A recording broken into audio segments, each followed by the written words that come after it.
Now, corruption is an enemy of Nigeria. How do you plan to defeat corruption? So first and foremost, corruption is a cankerworm, and it has been with us for many, many decades. I would say almost like 44 decades, or even more. The problem with corruption is that, number one, scarcity breeds corruption. When there's a scarcity of any goods or service, people scramble for it. Number two, the elite, you and I, are a problem because we actually breed and foster corruption. People like taking shortcuts. Even following a queue or doing what is decent and right, which is taken for granted in other societies. We like bending the rules. That's corruption. When people fleece money from the treasury at will, that's a cankerworm.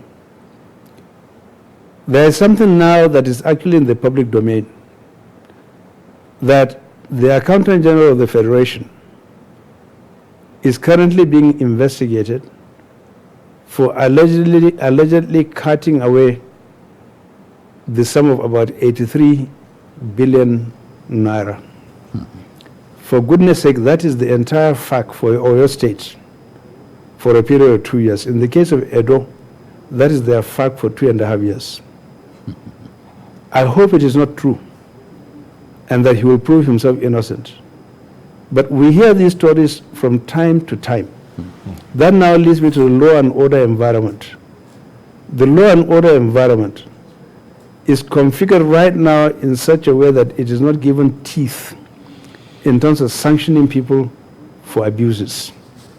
Under my government, I actually intend to squarely deal with this problem by ensuring that I am in a position to actually revamp and retool the public service.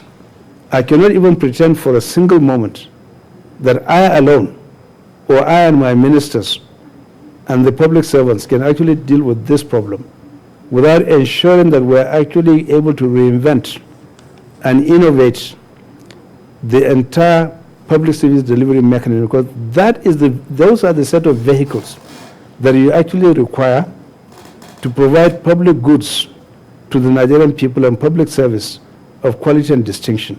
So for me, on the 29th of May, 2023, the two things that are most critical to me is to actually reform and revamp the bureaucracy. And I will need the public servants to be for me to be their champion, to carry out vital reforms that can actually reposition them for the demands and pressures of the 21st century.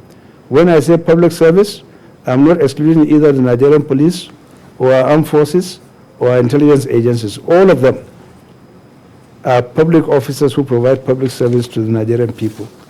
So there's going to be major reform in that area. The second thing I will do on May 29th is to carry out major reforms within our national security universe and architecture by declaring a state of national security emergency on May 29th, doing the kind of things that we actually did successfully during the Vision 2010 program in 1996, when we brought 210 people into the Transcorp Hilton Hotel for a period of 1 year, spending at least 7 to 10 days every week for a sustained period of 1 year.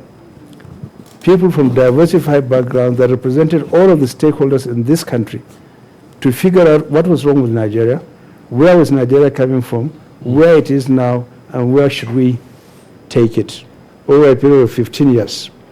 And that blueprint is a document for all time. That document, plus the beautiful work that was done for President Buhari during his transition under the leadership of Alhaji Ahmed Joda, and where I had the opportunity of serving as the chairman of the Committee on finance and the economy. These documents, I think, are extremely relevant. And I'm not one of those who actually believe in reinventing the wheel by dumping the good work that any previous government has done.